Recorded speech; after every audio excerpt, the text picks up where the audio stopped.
Bowring ಆಸ್ಪತ್ರೆ ಗೋಡೆ ದುರಂತದ ಬಿಗ್ ಅಪ್ಡೇಟ್ಸ್ ಸಿಗ್ತಾ ಇರುವಂತದ್ದು. ಸ್ಫೋಟಕ ಸತ್ಯವನ್ನ ಬಯಲಿಗೆಳೆದಿದೆಯಾ ಲೋಕಾಯುಕ್ತ. ಬೌರಿಂಗ್ ಆಸ್ಪತ್ರೆ ಗೋಡೆ ದುರಂತದ ಬಿಗ್ ಅಪ್ಡೇಟ್ಸ್ ಸಿಗ್ತಾ ಇದ್ದು ಸ್ಫೋಟಕ ಸತ್ಯವನ್ನ ಬಯಲಿಗೆಳೆದಿದೆಯಾ ಲೋಕಾಯುಕ್ತ. ಸರ್ಕಾರದ ದೊಡ್ಡ ತಲೆಗಳಿಗೆ ಕಾದಿದೆಯಾ ಮಹಾ ಕಷ್ಟ. ಇಲ್ಲಿ ಮುಖ್ಯ ಕಾರ್ಯದರ್ಶಿ ಜಿಬಿಎ ಮುಖ್ಯ ಆಯುಕ್ತರಿಗೆ ಶಾಕ್ ಎದುರಾಗುವ ಸಾಧ್ಯತೆಗಳಿದೆ. ಉನ್ನತ ಅಧಿಕಾರಿಗಳ ವಿರುದ್ಧವೇ ಲೋಕಾಯುಕ್ತ ಕೇಸ್ ದಾಖಲು ಮಾಡಲಿಕ್ಕೆ ಮುಂದಾಗಿದೆ.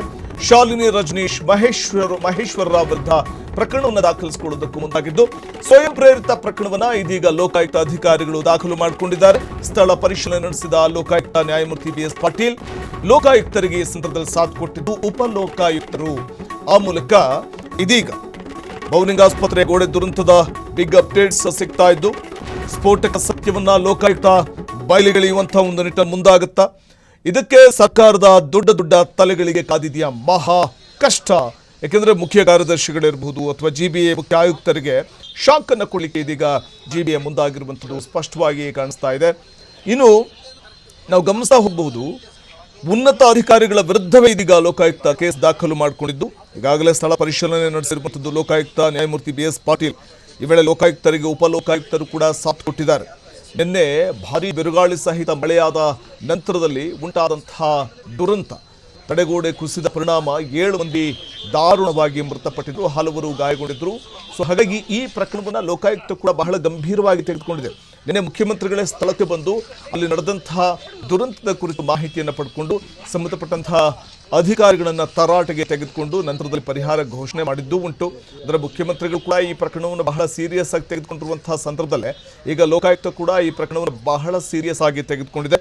ಬೌರಿಂಗ್ ಆಸ್ಪತ್ರೆಯ ತಡೆಗೋಡೆ ಬಿದ್ದು 7 ಮಂದಿ ಮೃತಪಟ್ಟಿದ್ದಂತಹ ಒಂದು ಪ್ರಕರಣದಲ್ಲಿ ಈ ಪ್ರಕರಣವನ್ನು ಬಹಳ ಗಂಭೀರವಾಗಿ ತೆಗೆದುಕೊಂಡಿರುವಂತಹ ಲೋಕಾಯುಕ್ತ ಈ ಸಂಬಂಧ ಸ್ವಯಂ ಪ್ರೇರಿತ ಪ್ರಕರಣವನ್ನು ದಾಖಲಿಸಿಕೊಂಡಿದೆ.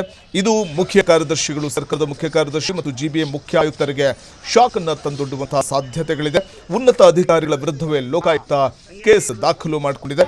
ಸ್ವಯಂ ಪ್ರೇರಿತ ಪ್ರಕರಣವನ್ನು ಲೋಕಾಯುಕ್ತ ದಾಖಲು ಮಾಡಿಕೊಂಡಿರುವಂಥದ್ದು ಕೇಸನ್ನು ಇನ್ನು ಸ್ಥಳಕ್ಕೆ ದೌಡಾಯಿಸಿ, ಅಂದರೆ ಸ್ಥಳಕ್ಕೆ ಹೋಗಿ ಭೇಟಿ ಕೊಟ್ಟು ಪರಿಶೀಲನೆ ನಡೆಸಿದ ಲೋಕಾಯುಕ್ತರಿಗೆ ಅಥವಾ ಲೋಕಾಯುಕ್ತ ನ್ಯಾಯಮೂರ್ತಿ ಬಿಎಸ್ ಪಾಟೀಲ್ ಅವರಿಗೆ ಈ ವೇಳೆ ಉಪ ಲೋಕಾಯುಕ್ತರು ಸಾಥ್ ಕೂಡ ಕೊಟ್ಟರು.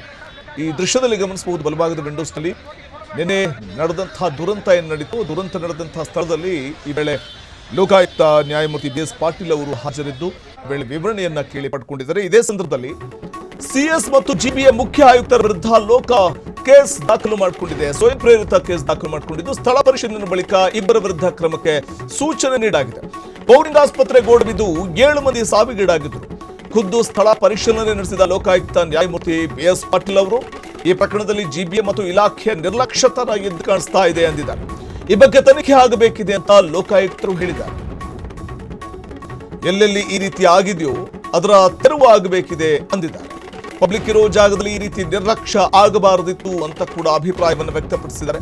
ನಮ್ಮ ಕಡೆ ಸುಮೋಟೋ ಕೇಸ್ ದಾಖಲು ಮಾಡಿದ್ದೀವಿ ಅಂತ ಕೂಡ ಹೇಳ್ಕೊಂಡಿದ್ದಾರೆ. ಸ್ವಯಂ ಪ್ರೇರಿತ ಕೇಸ್ ದಾಖಲು ಮಾಡಿಕೊಳ್ಳಲಾಗಿದೆ, ಈ ರೀತಿ ಘಟನೆ ಆಗಬಾರದು, ಜವಾಬ್ದಾರಿಯಿಂದ ಇರಬೇಕಿತ್ತು. ಆದರೆ ಜಿಬಿಎ ಅಧಿಕಾರಿಗಳನ್ನ ಕರೆಸಿ ನಾವು ವಿಚಾರಣೆ ಮಾಡಿಸ್ತೇವೆ ಅನ್ನುವಂಥ ಮಾತನ್ನ ನ್ಯಾಯಮೂರ್ತಿಗಳಾದ ಬಿಎಸ್ ಪಾಟೀಲ್ ಅವರು ಹೇಳಿದ್ದಾರೆ. ಲೋಕಾಯುಕ್ತ ನ್ಯಾಯಮೂರ್ತಿ ಬಿಎಸ್ ಪಾಟೀಲ್ ಹೇಳಿದ್ದು ವಿಧಾನಸೌಧ ಆದರೂ ಕೂಡ ನೋಡಿ, ಈ ಝೋನ್ ಕಮಿಷನರ್ ಅಷ್ಟೇ ಅಲ್ಲ, ಪ್ರಮುಖವಾಗಿ ಎಲ್ಲ ಝೋನ್ನವರ ಮೇಲೂ ಕೂಡ ಕ್ರಮವನ್ನು ಕೈಗೊಳ್ತೀವಿ ಅನ್ನೋದು ಅವರ ಮಾತಾಗಿದೆ. ಜಿಬಿಎ ಅಧಿಕಾರಿಗಳನ್ನ ಆಫೀಸ್ಗೆ ಕರೆಸಿ ಕೇಸ್ ರಿಜಿಸ್ಟರ್ ಮಾಡಿಸ್ತೀವಿ ಅಂತ ಕೂಡ ಹೇಳಿದ್ದಾರೆ. ಒಂದೇ ಮಳೆ ಇಷ್ಟೆಲ್ಲ ಅವಾಂತರ ಆಗಿದೆ, ಜಿಬಿಎ ಹಾಗೂ ಜಲಮಂಡಳಿಯವರು ಇದನ್ನೆಲ್ಲ ನೋಡೋದಿಲ್ವಾ ಅಂತ ಕೂಡ ಗುಡುಗಿರುವಂತಹ ಲೋಕಾಯುಕ್ತ ನ್ಯಾಯಮೂರ್ತಿಗಳು ಬಿಎಸ್ ಪಾಟೀಲ್ ಅವರು ಮತ್ತೆ ಈ ಪ್ರಕರಣಕ್ಕೆ ಸಂಬಂಧಪಟ್ಟಂತೆ ಕೇಸ್ ದಾಖಲು ಮಾಡಿಕೊಂಡಿರುವಂತಹ ಒಂದು ವಿಚಾರವಾಗಿಯೂ ಮಾತಾಡಿದ್ದಾರೆ. ಇನ್ನು ಅನೇಕ ಮರಗಳ ರೆಂಬೆಗಳನ್ನ ತೆರವು ಮಾಡಬೇಕು, ಆ ಕೆಲಸ ಯಾಕೆ ಮಾಡ್ತಾ ಇಲ್ಲ ಜಿಬಿಎ ಮತ್ತು ಜಲಮಂಡಳಿ ಅಂತ ಕೂಡ ಹೇಳಿದ್ದಾರೆ. ಕರೆಂಟ್ ಹೊಡೆದು ಕೆಲವರು ಸಾವನ್ನಪ್ಪಿದ್ದಾರೆ, ಯಾಕೆ ಜವಾಬ್ದಾರಿ ತೆಗೆದುಕೊಂಡಿಲ್ಲ ಅಂತ ಕೂಡ ಪ್ರಶ್ನೆ ಮಾಡಿದ್ದಾರೆ. ಕೆಲವು ಜನ ಕೈ ತೊಳ್ಕೊಳ್ಳಿಕ್ಕೆ ಪ್ರಯತ್ನ ಮಾಡಿ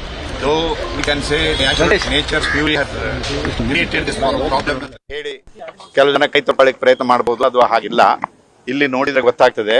ಯಾಕಂದ್ರೆ ಡೆಬ್ರಿಸ್ ತಂದು ಹಾಕಿದ್ದಾರೆ. ಇಲ್ಲಿ ತುಂಬಾ ಮಣ್ಣು ಹಾಕಿದ್ರಿಂದ ಮತ್ತು ಆ ಫೌಂಡೇಶನ್ ಅದು ವೀಕ್ ಇರೋದ್ರಿಂದ ಕಲ್ಲು ಬ್ಲಾಕ್, ಸಿಮೆಂಟ್ ಬ್ಲಾಕ್ಸ್ ಹಾಕಿ ಗೋಡೆ ಕಟ್ಟಿದ್ರಿಂದ ಅದು ಜಾರಿ ಬಿದ್ದಿದೆ.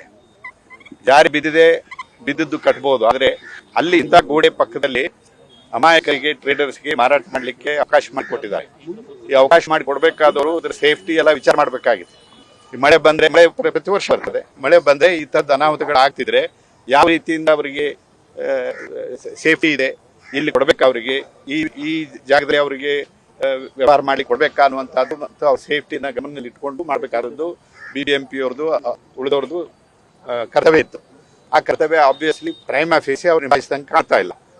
ಈ ಥರದ ಇನ್ಸಿಡೆಂಟು ಆಗಬೇಕು ಅಂತಂದರೆ natural fury no doubt will be there, but human contribution ಎಷ್ಟರ ಮಟ್ಟಿಗೆ ನಮ್ಮ ನೆಗ್ಲಿಜೆನ್ಸಿಂದ ಇದಾಗಿದೆ, BBMP ಅವ್ರದ್ದಾಗಲಿ, ಈ ಹಾಸ್ಪಿಟಲ್ದು ಆಗಲಿ, ಅಥವಾ ಬೇರೆ ಸಂಬಂಧಪಟ್ಟ ಅಧಿಕಾರಿಗಳು ಯಾರ್ಯಾರು ನೆಗ್ಲಿಜೆಂಟ್ ಇದ್ದಾರೆ ಇದನ್ನು ಕಂಡು ಹಿಡಿಬೇಕು, ಪತ್ತೆ ಹಚ್ಚಬೇಕು. ಇದು ಒಂದು. ಎರಡನೇದು, ಇದು ಅದೇ ಮುಗಿಲಿಲ್ಲ ಇಲ್ಲಿಗೆ. ಈ ಥರದ ಘಟನೆಗಳು ಈಗ ಹಿಂದೊಮ್ಮೆ ಹೆಬ್ಬಾಳ್ ರೋಡ್ನಲ್ಲಿ ಆ ವೆಟರ್ನರಿ ಸೈನ್ಸ್ ಕಾಂಪೌಂಡ್ ವಾಲ್ ಇದ್ದು ಒಂದು ತಾಯಿ ಮಗು ತೀರ್ಕೊಂತು.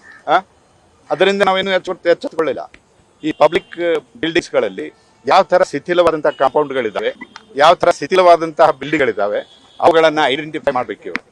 ಈ ಹಾಸ್ಪಿಟಲ್ನವರು ಐಡೆಂಟಿಫೈ ಮಾಡಬೇಕಾಗಿತ್ತು, BBMP ಅವರು ಐಡೆಂಟಿಫೈ ಮಾಡಬೇಕಾಗಿತ್ತು. ಇಂಥ ಮೇನ್ ರೋಡ್ನಲ್ಲಿ ಎಲ್ಲಿ ಈ ಥರದ ಜನ ಪಬ್ಲಿಕ್ ಆಕ್ಸೆಸ್ ಇರ್ತದೋ, ಮಕ್ಕಳು, ವೃದ್ಧರು ಎಲ್ಲರೂ ಓಡಾಡುವಂಥ ಜಾಗ ಇರ್ತದೋ ಅಂಥಲ್ಲಿ ಈ ಹಳೆ ಕಾಂಪೌಂಡ್, ಇದು ಒಂದು 20-25 ವರ್ಷದ ಹಳೆ ಕಾಂಪೌಂಡ್ ಅಂತ ಹೇಳ್ತಾ ಇದ್ದಾರೆ.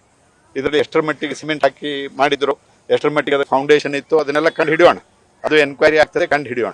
ಆದರೆ ಇದರಲ್ಲಿ ಇವುಗಳನ್ನ ಶಿಥಿಲವಾದ ಬಿಲ್ಡಿಂಗ್ಗಳನ್ನು, ಶಿಥಿಲವಾದ ಕಾಂಪೌಂಡ್ಗಳನ್ನು, ಅದು ಪಬ್ಲಿಕ್ ಆಕ್ಸೆಸ್ ಇರುವಂಥ ಈ ಕುರಿತು ಮತ್ತಷ್ಟು ಮಾಹಿತಿಯನ್ನ ಪಡೆಯೋಣ ನಮ್ಮ ಪ್ರತಿನಿಧಿ ಮಂಜುನಾಥ್ ಅವರಿಂದ. ಮಂಜುನಾಥ್, ಬೌರಿಂಗ್ ಆಸ್ಪತ್ರೆ ಗೋಡೆ ದುರಂತದ ಕುರಿತಾಗಿ ಈಗ ಸಿಗ್ತಾ ಇರುವಂತಹ ಮಾಹಿತಿಯ ಪ್ರಕಾರ ಲೋಕಾಯುಕ್ತ ಈಗ ಸ್ವಯಂ ಪ್ರೇರಿತವಾಗಿ ಪ್ರಕರಣ ದಾಖಲಿಸಿಕೊಳ್ಳಿಕ್ಕೆ ಮುಂದಾಗಿರುವಂಥದ್ದು. ಯಾರ್ಯಾರಿಗೆ ಶಾಕ್ ಕಾದಿದೆ ಅಂತ? ಖಂಡಿತ ವಸಂತ್, ಯಾಕಂದ್ರೆ ಇದು ಬೆಂಗಳೂರು ನಗರವನ್ನೇ ಬಿಚ್ಚಿ ಬೀಳಿಸುವಂತಹ ಸುದ್ದಿಯಾಗಿದೆ. ಯಾಕಂದ್ರೆ ಅಮಾಯಕರು ವ್ಯಾಪಾರ ಮಾಡುತ್ತಿದ್ದಂತಹ ಜಾಗದಲ್ಲಿ ಏಕಾಏಕಿ ಗೋಡೆ ಕುಸಿದು ಈ ರೀತಿ 7 ಜನರು ಸ್ಥಳದಲ್ಲೇ ಮೃತಪಡ್ತಾರೆ ಅಂದ್ರೆ, ಸೊ ಹಾಗಾಗಿ ಸಾಕಷ್ಟು ಬಹುತೇಕ ಒಂದಿಷ್ಟು ಅಂದ್ರೆ ಒಂದು ಕುತೂಹಲ ಇತ್ತು. ಜೊತೆಗೆ ಯಾಕೆ ಹೀಗಾಯ್ತು ಅಂತ ಹೇಳಿ ಒಂದಿಷ್ಟು ಯಕ್ಷ ಪ್ರಶ್ನೆ ಕಟ್ಟಿದ್ದು.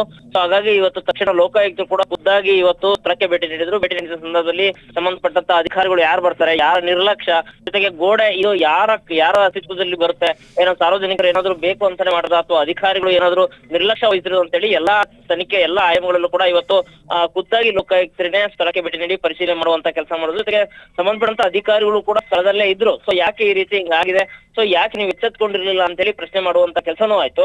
ಸೊ ಎಲ್ಲ ಒಂದ್ ಕಡೆ ಅಂದ್ರೆ ಈಗ 7 ಜನರ ಅಮಾಯಕರು ಪ್ರಾಣ ಹೋಗಿದೆ, ಆದ್ರೆ ಸರ್ಕಾರ ಕೇವಲ ಒಂದು 5 ಲಕ್ಷ ರೂಪಾಯಿ ಪರಿಹಾರನ ಕೊಟ್ಟು ಕೈ ತಗೊಳ್ಳುವಂತ ಕೆಲಸ ಮಾಡ್ತಿದೆ. ಸೊ ಮುಂದಿನ ದಿನಗಳಲ್ಲಿ ಈಗಾಗಲೇ ಬೆಂಗಳೂರು ನಗರದಲ್ಲಿ ಮಳೆ ಬಂದ್ರೆ ಬೆಂಗಳೂರಿನ ಅಂತಾರಾಷ್ಟ್ರೀಯ ಮಟ್ಟದಲ್ಲಿ ಹರಾಜಾಗ್ತಾ ಇದೆ. ಸೊ ಹಾಗಾದ್ರೆ ನೀವು ಮುಂದಿನ ದಿನಗಳಲ್ಲಿ ಪ್ರತಿ ಸಾರಿ ಹೀಗೆ ಆದ್ರೆ ಸೊ ಬೆಂಗಳೂರು ಬ್ರ್ಯಾಂಡ್ ಆಗೋದು ಯಾವಾಗ, ಬ್ರ್ಯಾಂಡ್ ಬೆಂಗಳೂರು ಆಗೋದು ಯಾವಾಗ ಅಂತೇಳಿ ಅಲ್ಲಿ ಒಂದಿಷ್ಟು ಮೌಖಿಕವಾಗಿ ಪ್ರಶ್ನೆಯನ್ನ ಮಾಡೋದು. ಸೊ ಹೀಗಾಗಿ ಇದೆಲ್ಲದಕ್ಕೂ ಕೂಡ ಇನ್ನು 2 ದಿನದೊಳಗಾಗಿ ಅಧಿಕಾರಿಗಳು ಉತ್ತರ ಕೊಡಬೇಕು ಅಂತ ಹೇಳಿ ಕೂಡ ಲೋಕಾಯುಕ್ತರು ಹೇಳಿರುವಂತದ್ದು. ಸೊ ಹೀಗಾಗಿ 2 ದಿನದೊಳಗೆ ಯಾವೆಲ್ಲ ಅಧಿಕಾರಿಗಳು ಯಾವ ಆಯಾಮಗಳಲ್ಲಿ ಉತ್ತರ ಕೊಡ್ತಾರೆ, ಜೊತೆಗೆ ಸಂಬಂಧಪಟ್ಟಂತ ಅಧಿಕಾರಿಗಳು ಯಾವ ಇದಕ್ಕೆ ನೇರ ಹೊಣೆ ಆಗಿರ್ತಾರೆ ಅಂತ ಹೇಳಿ ಲೋಕಾಯುಕ್ತರು ಕ್ರಮ ಆದ್ಮೇಲೆ ಗೊತ್ತಾಗಬೇಕಾಗಿದೆ ವಸಂತ್.